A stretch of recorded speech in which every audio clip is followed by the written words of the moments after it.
Hello everyone, hope you all are doing good. So today we are going to discuss the difference between alpha, beta and gamma rays. तो ये एक चीज़ याद रखना और इसके साथ साथ मैं आपको बताऊंगी कि कैसे आप अल्फ़ा बीटा और गामा रेज का डिफरेंस उनकी प्रॉपर्टीज़ भी अगर आ जाए तो उसमें आप ये सब चीज़ें लिख सकते हो। ठीक है जी।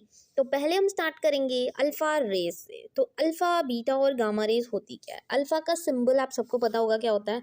अल्फ़ा का सिंबल ये रहा और बीटा का सिंबल बी और गामा का सिंबल ये। ठीक है, पहले तो सिंबल्स पता होने चाहिए। इनमें से ही एक डिफरेंस बना देना कि अल्फ़ा का सिंबल ये होता है, बीटा का ये और गामा का ये। Done it.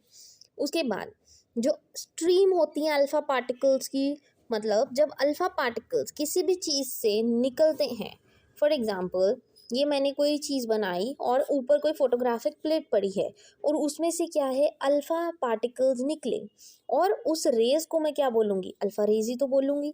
अगर बीटा आते हैं तो उसको बीटा रेज बोलूँगी और गामा आएंगी तो गामा रेज बोलूँगी। ठीक है जी। तो वही उन्होंने बोला कि जब अल्फ़ा पार्टिकल्स निकलते हैं उसको हम अल्फ़ा रेज बोलते हैं और किसी भी इलेक्ट्रॉन्स में से जब क्या निकलता है, कोई भी इलेक्ट्रॉन्स जब निकलते हैं ना, मतलब नेगेटिव चार्ज की बात हो तो बीटा रेज होती है और जो गामा रेज है वो इलेक्ट्रोमैग्नेटिक रेडिएशंस होती है, मतलब इलेक्ट्रिक और मैग्नेटिक फील्ड दोनों। अब ये आप करोगे कि जो अल्फा पार्टिकल्स होते हैं ना वो हमेशा पॉजिटिव होते हैं और जो बीटा होते हैं वो क्या होते हैं, हमेशा नेगेटिव होते हैं और जो गामा होता है उनके पास कोई चार्ज होता ही नहीं है। ये एक सिंपल सी चीज़ समझ आ गई। इसको दिमाग में रखना क्योंकि ये बहुत इंपॉर्टेंट है। इनको आप डिफरेंस में भी लिख सकते हो। तो अब हमने क्या क्या किया, पहले हम एक छोटा सा रिविजन करेंगे। अल्फा को लिखते हैं ऐसे, बीटा को लिखते हैं इस सिंबल से और गामा को लिखते हैं हम ऐसे। ठीक है जी। और अल्फा के पास कौन सा चार्ज है, पॉजिटिव, बीटा के पास नेगेटिव एंड गामा के पास नो चार्ज। ठीक है, हमने अब इतनी सी चीज़ की कि उसके पास कोई चार्ज नहीं होता। और उसके बाद हमने क्या बोला कि जब भी अल्फ़ा पार्टिकल्स निकलते हैं तो उसको हम अल्फ़ा रेज बोलेंगे।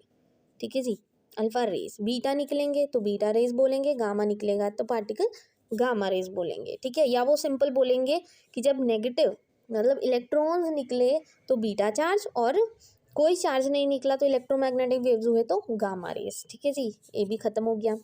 अगला, अभी हमने पढ़ा कि जो अल्फा पार्टिकल्स हैं वो डिफ्लेक्ट हो जाते हैं। डिफ्लेक्ट आप सबको पता होगा, जब भी कोई चीज़ से टकराते हैं और वापस कोई चीज़ उस जगह पर टकरा के वापस आती है उसको डिफ्लेक्शन बोलते हैं। ठीक है जी, मतलब अपना रास्ता चेंज करना, डिफ्लेक्ट करना। किससे होती है डिफ्लेक्टेड, इलेक्ट्रिक फील्ड, क्योंकि उनके पास क्या है, पॉजिटिव चार्ज है और पॉजिटिव चार्ज बहुत ईजिली डिफ्लेक्ट कर जाता है। फिर आते हैं गामा रेज। गामा रेज जो डिफ्लेक्ट होती है बाय इलेक्ट्रिक फील्ड, क्योंकि उनके पास नेगेटिव चार्ज होता है। बट देखो, अल्फा और बीटा के पास पॉजिटिव और नेगेटिव चार्ज है जिस वजह से वो चार्जेस वापस आ जाते हैं, हिट करके वापस आ जाते हैं। पर जो गामा रेज होता है उसके पास तो कोई चार्ज ही नहीं है जिस वजह से वो डिफ्लेक्ट होता ही नहीं है, इसलिए वो न्यूट्रल रहता है, उसके पास कोई चार्ज नहीं होता। अब नेक्स्ट डिफरेंस करते हैं कि जो अल्फा रेज है वो डिफ्लेक्ट हो जाती हैं बाय द मैग्नेटिक फील्ड। देखो, वो इलेक्ट्रिक फील्ड से भी डिफ्लेक्ट हो जाती हैं और मैग्नेटिक फील्ड से भी डिफ्लेक्ट हो जाती हैं। यही हमने 2 पॉइंट्स बना दिए। और बीटा में भी सेम है, वो मैग्नेटिक में भी डिफ्लेक्ट होती है और इलेक्ट्रिक में भी डिफ्लेक्ट होती है। ये देखो 2 पॉइंट्स इसके बन गए। और गामा में वो हमेशा अनडिफ्लेक्टेड ही रहती है, चाहे उसको तुम किसी भी फील्ड में डाल दो। ठीक है, तो ये भी चीज़ होगी ख़त्म। उसके बाद नेक्स्ट है कि जो अल्फ़ा रेज है उसकी लो पेनिट्रेटिंग पावर है।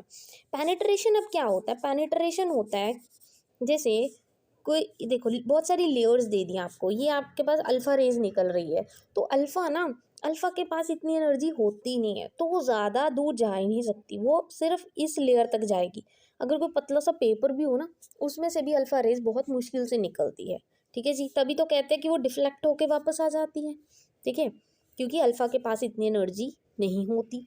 ठीक है, पावर तो होती है, मतलब आयनाइज करने की, वो किसी इलेक्ट्रॉन को ले सकता है, वो इलेक्ट्रॉन को दे सकता है, बट उसके पास पेनिट्रेशन पावर नहीं है कि वो अंदर तक उसके जा सके, दूसरी लेयर तक, इतना अल्फ़ा में एनर्जी नहीं है।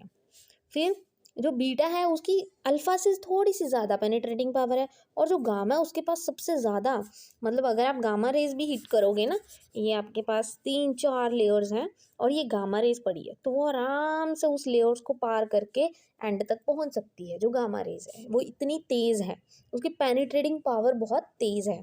फिर आयनाइजेशन पावर अल्फ़ा की ज़्यादा होती है, बीटा की कम होती है अल्फ़ा से। और जो गामा होता है उसकी तो सबसे ज़्यादा काम होती है आयोनाइज करने की, क्योंकि वो न्यूट्रल है, वो क्या किसी को चार्ज देगा। ठीक है, और ये चीज़ हम अब इससे समझेंगे कि कहने का मतलब क्या है। अब अपने अल्फ़ा बीटा गामा देखा, ये रहा अल्फ़ा, ये बीटा और ये गामा, ये एक्सरेज वगैरह भी छोड़ दो क्योंकि अल्फ़ा बीटा गामा की बात हो रही है। तो अल्फ़ा में हमने क्या देखा कि अल्फ़ा की पेनिट्रेशन पावर बहुत कम है, वो सिर्फ एक छोटू से पेपर तक जा सकता है। ये पेपर है पतला सा, यहाँ तक भी बहुत मुश्किल से पहुँचा। फिर आता है बीटा, जो बीटा है वो अल्फ़ा से थोड़ा सा ज़्यादा, मतलब यहाँ तक पहुँच जाएगा। और जो गामा है उसकी पेनिट्रेशन पावर इतनी है कि वो तो एंड तक ही पहुँच जाएगा। ठीक है, मतलब ये डिपेंड करता है पेनिट्रेशन पर। ये चीज़ समझ आ गई। इन्होंने यही पूछा ना कि पेनिट्रेशन पावर किसकी ज़्यादा है, तो पेनिट्रेशन पावर सबसे ज़्यादा गामा की होती है और सबसे कम अल्फ़ा की होती है, याद रखना। यही चीज़ इन्होंने थोड़ी सी एक्सप्लेन कर दी। क्या बोला कि जो अल्फ़ा पार्टिकल्स होते हैं ना, वो आपकी जो पतली सी स्किन है उससे भी रुक जाते हैं। Alpha particles entering the body through the food और लंग्स आर डेंजरस, और अल्फ़ा पार्टिकल्स डेंजरस भी होते हैं, जिस वजह से वो ज़्यादा पेनिट्रेट नहीं कर पाते। और बीटा क्या होता है, बीटा में इलेक्ट्रॉन्स होते हैं, वो कम डेंजरस होते हैं अल्फ़ा से, मतलब अल्फ़ा सबसे ज़्यादा डेंजरस होता है। और जो गामा रेडिएशंस हैं उसमें तो इलेक्ट्रोमैग्नेटिक वेव्स हमें पता है एक्सरेज की तरह होती है। ठीक है जी। और न्यूट्रॉन्स आप सबको पता है, जो न्यूक्लियस के अंदर होते हैं न्यूट्रॉन्स और प्रोटॉन्स, न्यूट्रॉन्स में तो कोई चार्ज ही नहीं होता।